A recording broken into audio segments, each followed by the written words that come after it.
Hello everyone, my name is Peter Chai. I'm really happy and honored to be invited to this event called Graduate School versus Job Hunting Roundtable Talk, held by JPort. So in my session today, I will basically be talking about some tips for graduate school preparation, as well as for preparing some graduate school application documents. And I will be talking about these tips based on my own personal experience. So let's start talking about some tips for graduate school preparation when we are still undergraduate students. I believe for Japanese undergraduate students, if your universities have this semi or seminar system, the most important is the interaction between you and your classmates and the professor, your seminar or lab. In those seminars, you are expected to learn how to do academic readings and presentations effectively. And also you are required to learn to structure a research paper from literature review to data collection, to data analysis, and to conclusions and the self-evaluations of your own potential flaws and limitations of your methodology.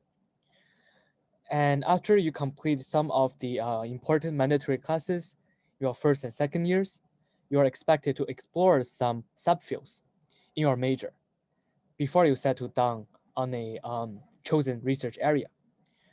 So after you choose a specific research area, your major, you are expected to take some relevant specialized courses and even attend summer schools and other online schools in your chosen area to sort of enhance your knowledge and skills in the specific area of interest.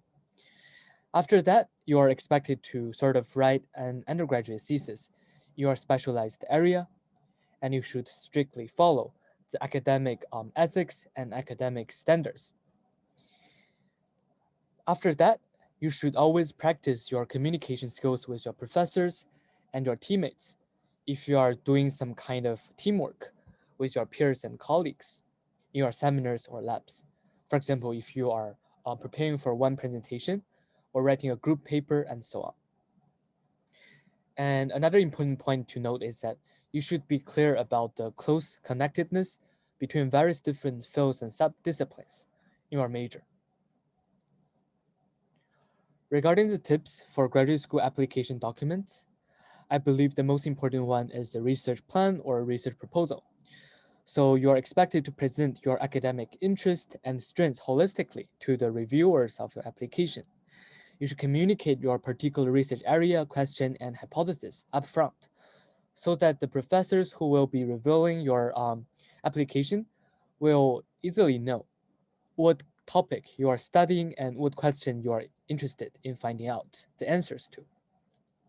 You should convey your research passion and diligence for your future undergraduate studies. And also, you should mention about the detailed information about your databases and the methodologies so that the professors will know what kind of secondary data you will be using. And you should explain why a research gap exists and why your research is important. In other words, you should tell the reviewers about the research significance of your proposal. To show that you are familiar with the research area, you should always include citations of book chapters and journal articles so that the reviewers will know you have done some preliminary readings and preparations before making your proposal.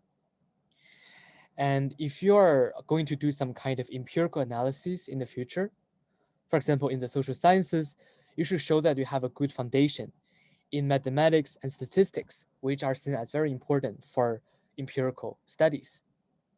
You should mention about the relevant courses you took before applying for the graduate school. And the second most important is the recommendation letter. First, you should ask your seminar supervisor or a professor you are close with a month before the deadline of the submission of the recommendation letter. And you should really meet your professor to discuss about the application to the graduate school so that the professor who will be writing your recommendation letter, he or she will know which research area you are touching upon and which graduate school you will be applying to. Make sure that your recommender knows you for quite some time so that his or her words will be reliable in the eyes of the reviewers of the graduate school. committee. And apart from the recommendation letter and your research plan and proposal, when you choose the major and when you choose the graduate school, the most important thing is that you should ensure there is a good match between you and your potential graduate supervisor's research areas. So sometimes we say that your graduate supervisor might be more important than the graduate program you are applying to. So you should really have some background check of your potential graduate supervisors. So basically, their information will be disclosed on the faculty website of the graduate programs. So you should go there and check their academic backgrounds and the kind of publications they are publishing in the recent years, so that you know actually some professors in that program, they have similar research interests to you, so that in the future you could probably have their guidance for your own research and even probably cooperate with their research as well. And there are some cautions you need to make before you apply for graduate schools. You should think twice when you want to drastically change your major, different from your bachelor's degree. In this case, you need to convincingly communicate why you have made this decision to deviate from your previous major. And secondly, you should think twice when you want to go to another university or even country, especially during this COVID-19 situation. There is a large amount of adaptation time, so you should think twice about the visa issues and so on. And after that, I will basically be mentioning some about the do's and don'ts for a master's thesis. So first, you should spend some time thinking about and laying out the overall structure, and you shouldn't just start on writing immediately without planning. So planning is still important. And you should spend sufficient time to develop your theory and hypothesis. So you should really clarify and make a concise research question and the research hypothesis before you start your literature review. You should point out the research gap and your research significance so that you convey to the readers and your professors why this research is important and why your interest is valid. You should not only state what you'll be answering, but also what you will not be answering, so that you should narrow down the research question and you shouldn't answer a really broad question. You should give yourself enough time to conduct a thorough literature review and try to categorize and knit your literature review with logic.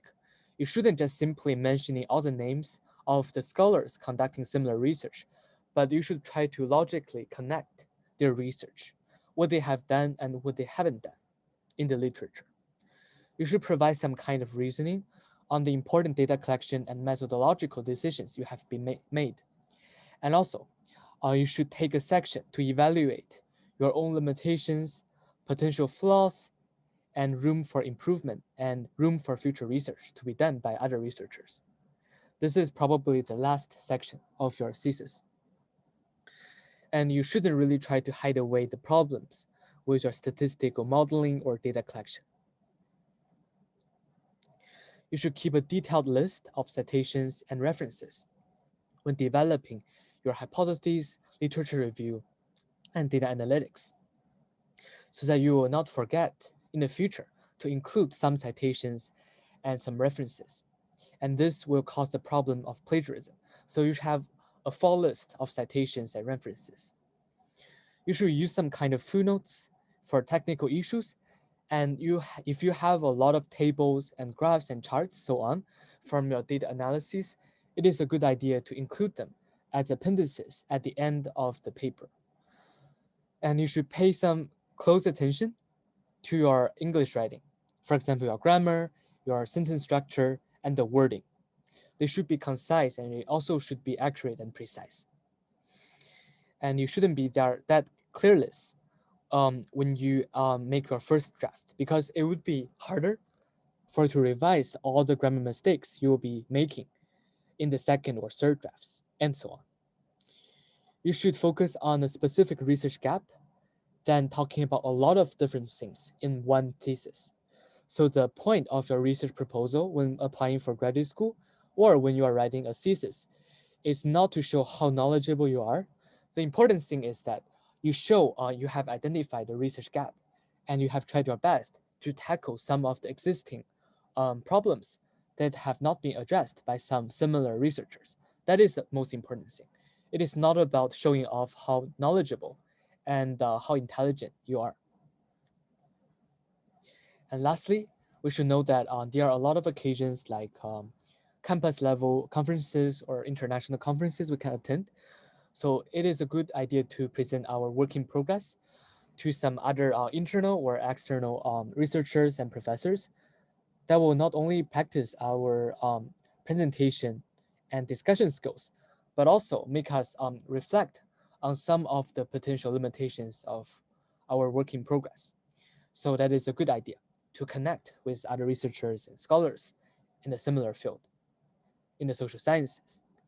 And lastly, the message is no matter it is about the graduate school preparation or it is about writing your graduate thesis after you entered graduate school, the most important thing is to start research planning early and to meet your research goals in steps. So here are my personal advice and probably biased advice for preparing for graduate school and also for writing your graduate school application documents, as well as for writing a long master's thesis.